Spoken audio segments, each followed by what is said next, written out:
بسم اللہ الرحمن الرحیم الحمدللہ رب العالمین۔ السلام علیکم عزیز طالبات، اللہ کی مہربانی سے آج ہم اپنا نیا لیکچر شروع کرنے لگے ہیں جو 1947 سے اب روٹین کے مطابق ٹاپک وائز ہوا کرے گا۔ امید ہے آپ سب کو تاریخ پاکستان کے سلیبس کی بھی سمجھ آ گئی ہوگی۔ آج کا ہمارا ٹاپک پاکستان کے ابتدائی مسائل سے متعلقہ ہے۔ لیکچر شروع کرنے سے پہلے آج کی چھوٹی سی بات، عزیز طالبات، اللہ تعالیٰ کا بے انتہا شکر ادا کیا کریں کہ جس نے ہمیں پاکستان جیسی عظیم نعمت عطا فرمائی۔ یاد رکھیں، پاکستان حادثہ نہیں ہے بلکہ اللہ کے حکم سے وجود میں آیا ہے۔ اس حوالے سے آپ کو چھوٹا سا واقعہ سنا دوں کہ جب لارڈ ماؤنٹ بیٹن وائسرائے ہند پریس کانفرنس میں صحافیوں کے سوالوں کے جوابات دے رہے تھے تو ایک صحافی نے ان سے ہندوستان کی تقسیم کے حوالے سے ڈیفینیٹ ڈیٹ پوچھ لی۔ لارڈ ماؤنٹ بیٹن جو دوسری جنگ عظیم میں برطانوی نیول فوج کے امیر البحر بھی رہ چکے تھے، کہتے ہیں کہ اس وقت تک کوئی حتمی تاریخ طے نہیں ہوئی تھی، مگر جب صحافی نے سوال کیا تو میرے ذہن میں اچانک دوسری جنگ عظیم کے خاتمے کی تاریخ ذہن میں آئی جس میں برطانیہ کو فتح ملی تھی۔ چنانچہ میں نے فوراً کہہ دیا کہ 15 اگست۔ اب 15 اگست کو جمعہ بنتا تھا۔ یہ تاریخی اور سیاسی تھیوری ہے کہ مدر اسٹیٹ کو ہمیشہ ہر معاملے میں ڈاٹر اسٹیٹ پر برتری حاصل ہوتی ہے۔ چنانچہ اس حساب سے انڈیا جو مدر اسٹیٹ تھا اس کی آزادی کی تاریخ 14 اور پاکستان جو ڈاٹر اسٹیٹ تھی اس کو 15 تاریخ ملنی تھی، مگر انڈین پنڈتوں نے اپنے حکمرانوں پر دباؤ ڈالنا شروع کیا کہ یہ تاریخ بھارت کے لیے اچھی نہیں ہے۔ چنانچہ پاکستان کو 14 اگست اور انڈیا کو 15 اگست کی تاریخ آزادی الاٹ کر دی گئی۔ مسلمانوں کی اور پاکستان کی خوش قسمتی دیکھیے کہ جمعرات جمعہ کی درمیانی شب جو انتہائی محترم شب ہوتی ہے پاکستان کے حصے میں آئی۔ اس کے ساتھ ساتھ دوسری اہم بات کہ 14 اور 15 اگست کی شب لیلۃ القدر تھی، انتہائی نعمتوں اور برکتوں والی رات جسے رب رحیم نے خود 1000 راتوں سے بہتر رات قرار دیا ہے۔ اس لیے عزیز طالبات، پاکستانی ہونے پر اللہ کا شکر ادا کیا کریں اور اس مملکت کی مضبوطی اور کامرانی کے لیے ایمانداری کے ساتھ محنت کیجیے۔ اللہ تعالیٰ کی خوشنودی ہمیں انہی کاموں سے مل سکتی ہے۔ اللہ تعالیٰ آپ کی اور تمام پاکستانیوں کی جان، مال اور ایمان کی حفاظت فرمائے۔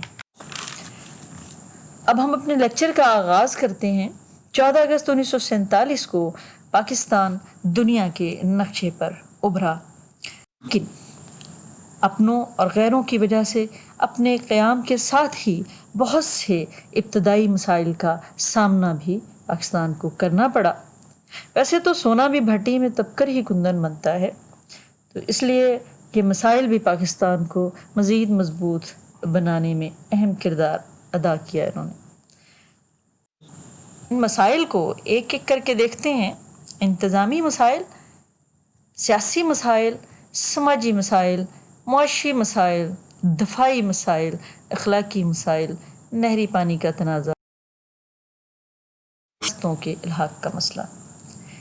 ایک ایک کر کے اب تمام مسائل کا ہم جائزہ لیں گے۔ آج کا ہمارا لیکچر انتظامی مسائل کے حوالے سے ہے۔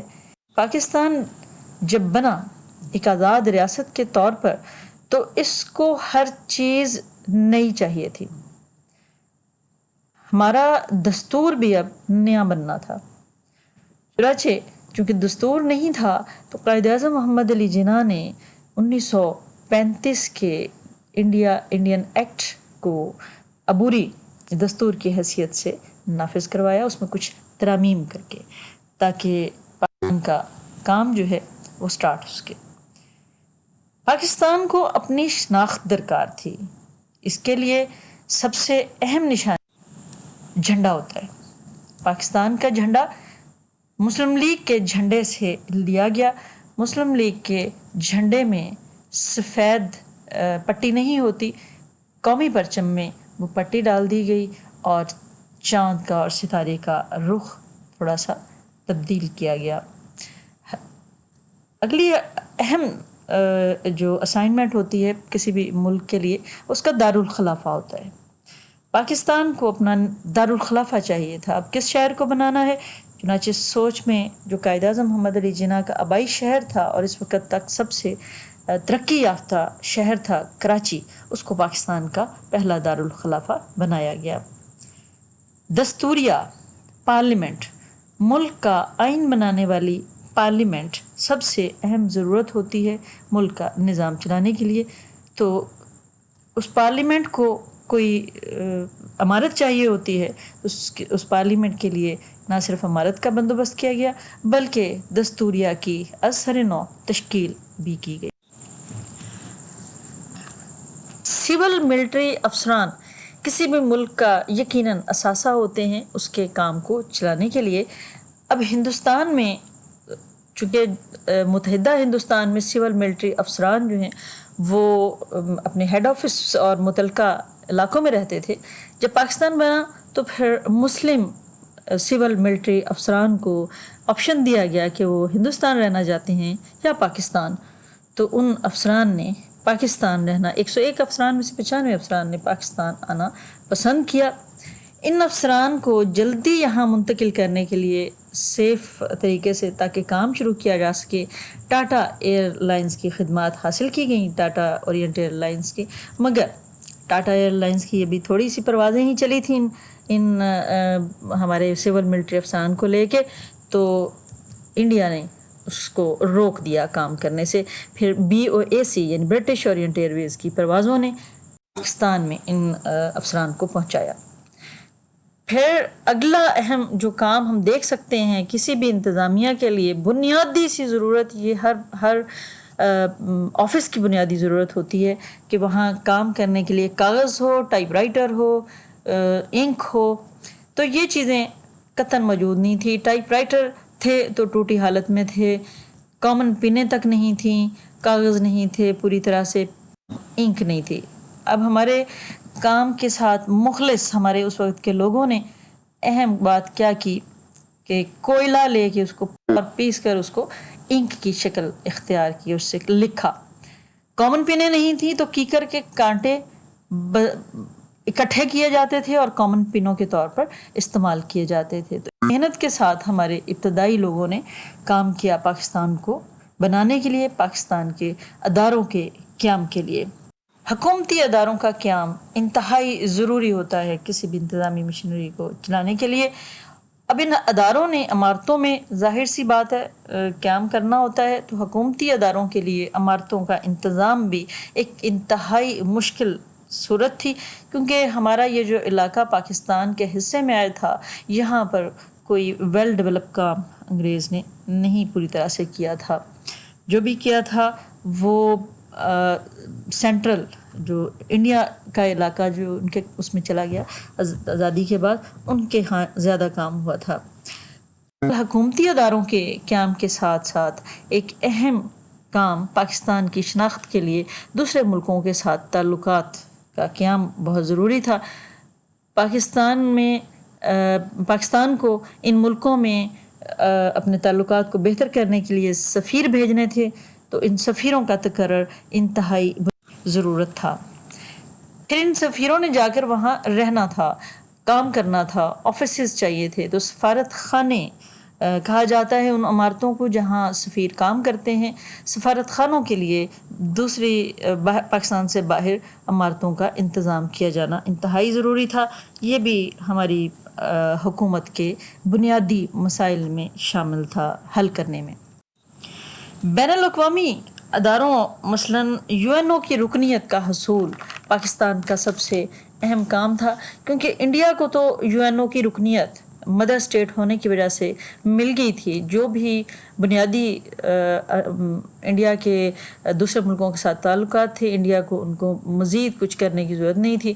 پاکستان چونکہ نیا ملک تھا اس لیے ہر کام اس کو نئے سرے سے کرنا تھا.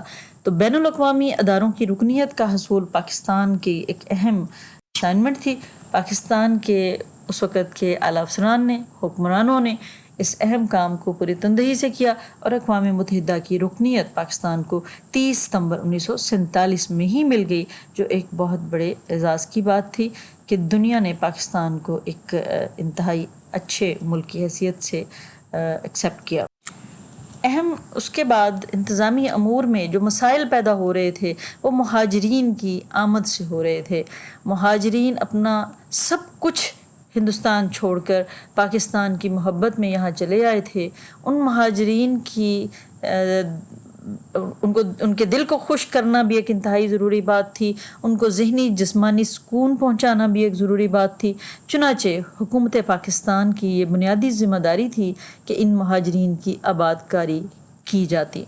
چنانچہ قائد اعظم محمد علی جناح نے ان مہاجرین کے لیے باقاعدہ انتظامات کیے، فنڈ کلیکٹ کرنے کا کام بھی کیا۔ ان مہاجرین کے لیے ان کو آباد کرنے کے لیے باقاعدہ لیاقت علی خان کی ڈیوٹی لگائی کہ ان کو آپ نے آباد کرنا۔ لیاقت علی خان وزیر اعظم تھے اس وقت پاکستان کے، تو مہاجرین کی آباد کاری کا مسئلہ سیٹل کرنے کی کوشش کی گئی۔ اور یہ بھی بات آپ سب کو پتہ ہے کہ مہاجرین کوئی چند سو نہیں تھے، لاکھوں کی تعداد میں ایک بہت بڑی تقریباً 50 لاکھ سے زیادہ مہاجرین جو ہیں وہ پاکستان فوری طور پر آئے، اور یہ ان مہاجرین کا سلسلہ 1955-56 تک جاری رہا تھا۔